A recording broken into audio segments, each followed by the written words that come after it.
tried to count me out. Count me up. Now all I do is count it up. Count it up. Tell them haters, look at me now. Every day, payday on my fucking calendar. Hey, I remember when the niggas was down and out. Down and out. Man, ain't nobody try to help me up. They help me up. Man, tell them haters, look at me now. Look at me now. Every day, payday on my fucking calendar. Hey, hey, hey.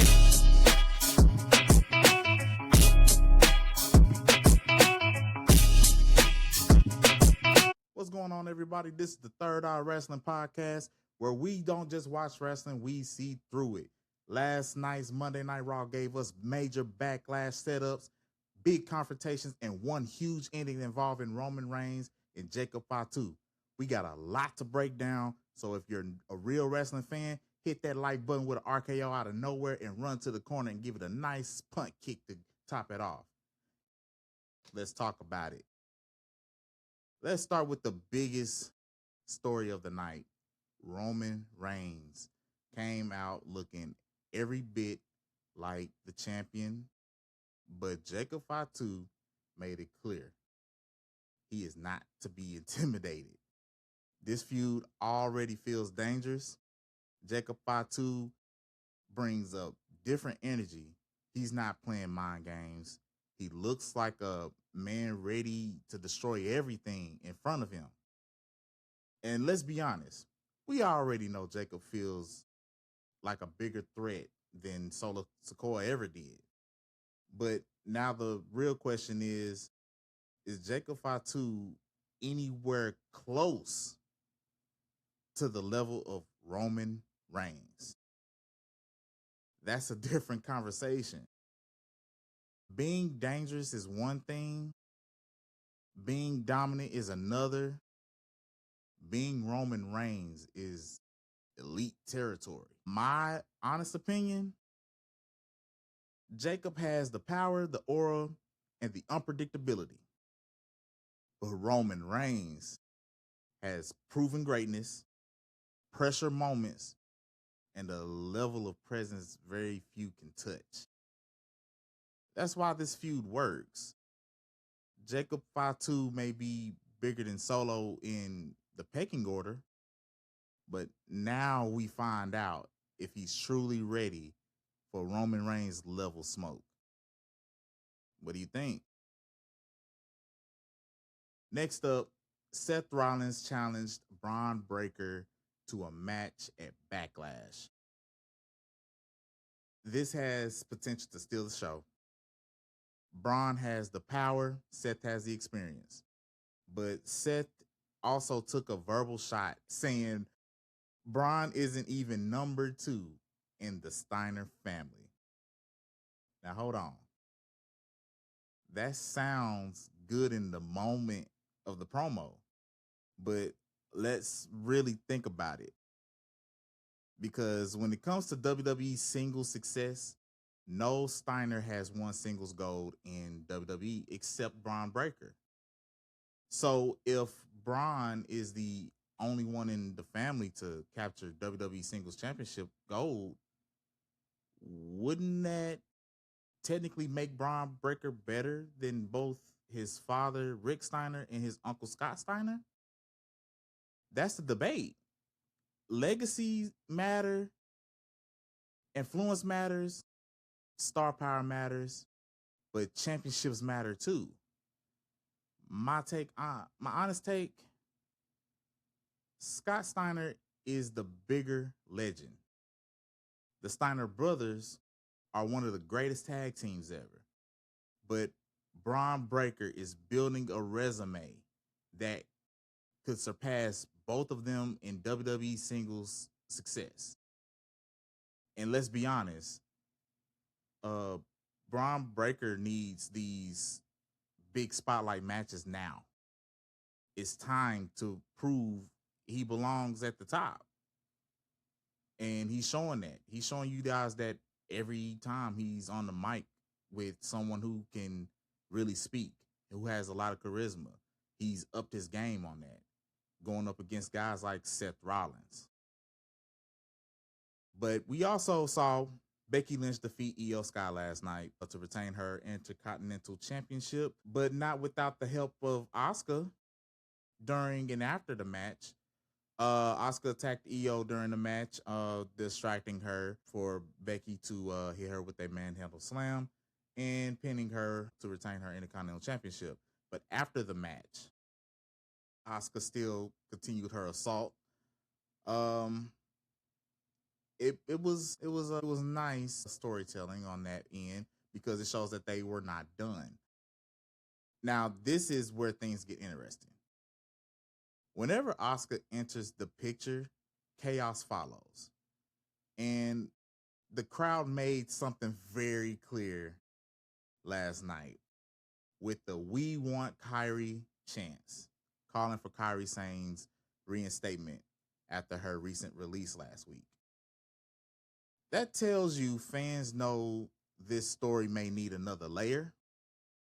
My question is, does the story between Asuka and Io end that backlash? Because we did get confirmation last night that the match between Io Sky and Asuka is official. They will be fighting at Backlash, even though that would have been great at WrestleMania. Um, because if it does end at Backlash, I feel like it may have ended too soon because of the absence of Kyrie Sane. Because without her, because it was kind of circled around Kyrie. So when you think about her not being there and the story just finishing, it's like, no, this is kind of like a fresh new story now. There's history there, chemistry there, and clearly fan interest there. If WWE books this right, the women's division just got a lot more exciting. Like, honestly.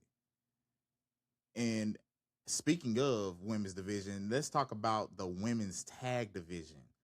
We saw Roxanne Perez in her hometown and Raquel Rodriguez win the tag team match against Lyra Valkyria and Bailey to see who will be the number one contenders for the women's tag team championships. That was a big statement. But what caught my attention even more is the possible tension with Liv Morgan.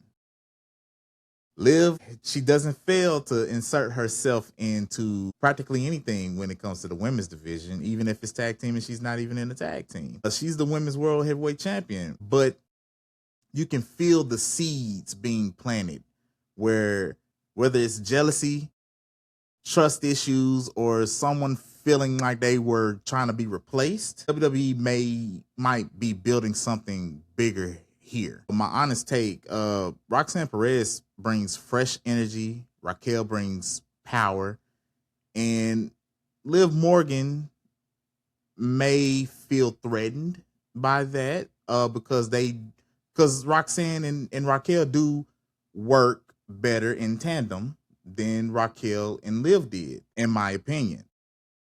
So she will feel as though she will feel replaceable.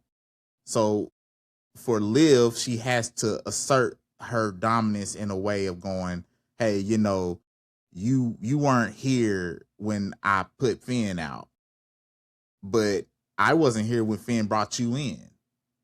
And she may not have said it, but it's her tone, her body language, where she was just like, it kind of felt like, yeah, I know he was trying to replace me because he was trying to have Dominic go to you, but he wasn't biting and he just let you in. And I just accepted you in because, what can I do? Because Finn was showing me something else. This story could get very interesting fast. I'm just putting it out there. It could get very, very interesting fast. You just got to keep watching because body language is everything. Now, let's talk about Obafemi because he announced the Obafemi Open Challenge. I got a question. Is this the right move going forward for Obafemi? Because Open Challenge isn't bad. Granted, it's pretty good. It keeps things flowing and it keeps the appearance of that superstar every week. But did WWE run out of ideas for him already? Or does WWE not believe he's ready to face top names consistently, even after defeating Brock Lesnar at WrestleMania? That's what makes this segment interesting. Open challenges can build momentum, but they can also feel like fillers when creative doesn't know the next direction.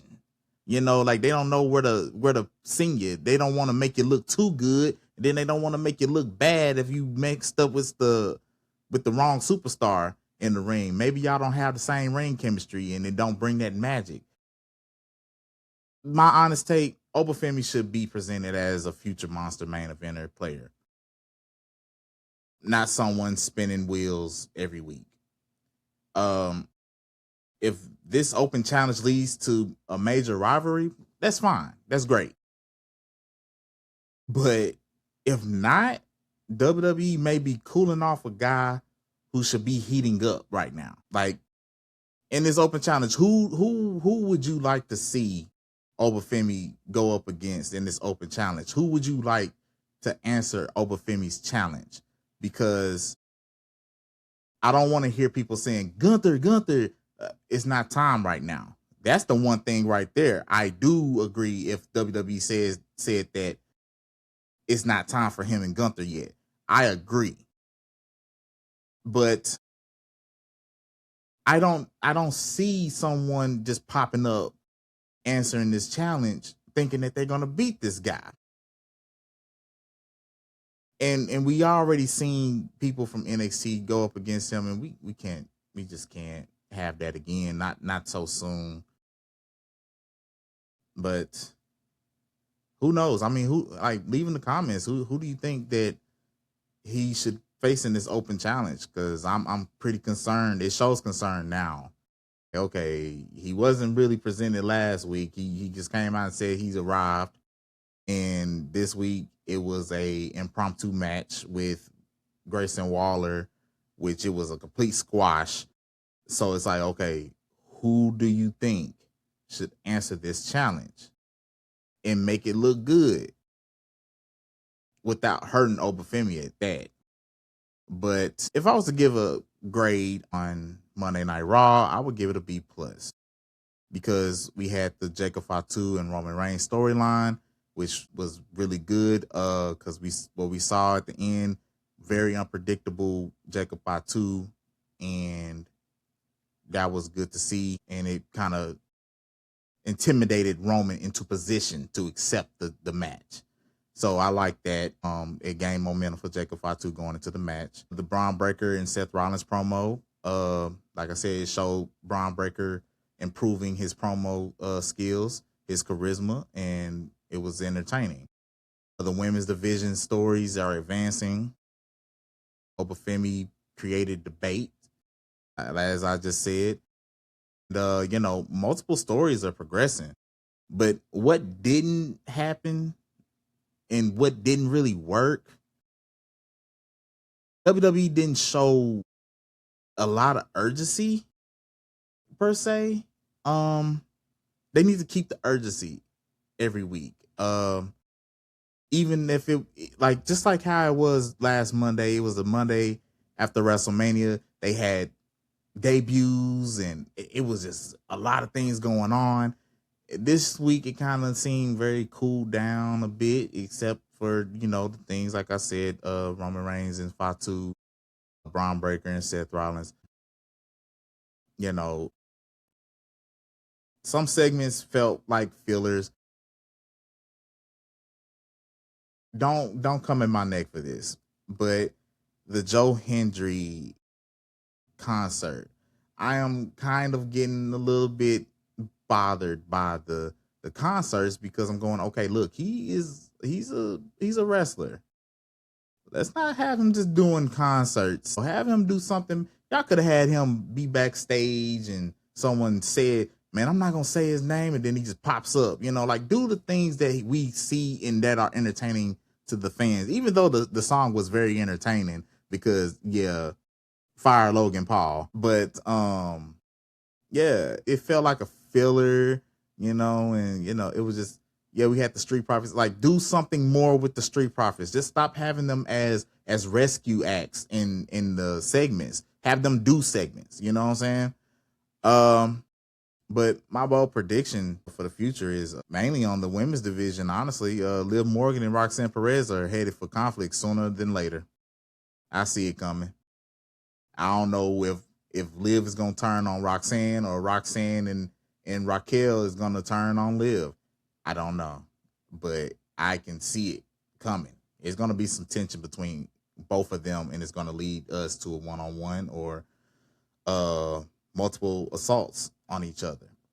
And the Io and Asuka match, really the story, may not end at Backlash if Kairi Sane just so happens to get involved, because as WWE has shown us before in the past, when you fans want something, when y'all want something for real, they will give it to you. When y'all hijack these shows the way y'all do with the chants, they will literally be listening going, okay, they got to stop doing that. Let's give them this. Let's go ahead and give them this. But I will say this, though, and it's not to come at anybody, and it's not to specifically out anybody, but y'all chanting, we want Kairi. If you get Kairi, then you stay wanting her. Do not, under any circumstance, sit there and go, oh, well, they brought her back, but she ain't really doing nothing. No, consistently want her. Y'all have done this 4 times. 4 times. Count them out. We want Cody. Y'all got Cody. And now there's people out there going, I'm tired of Cody. No, you wanted him. You wanted him. We want Truth. Y'all got Truth back. We want Mello. Y'all got Mello. And I'm going to say this. The only person that y'all didn't flip on is Mello. Y'all didn't flip on Mello. Mello just kind of got done dirty by WWE. But now it's the 4th time. We want Kairi. Okay, we'll keep that same energy if she gets called back. That's all I request. Keep the same energy if she gets called back.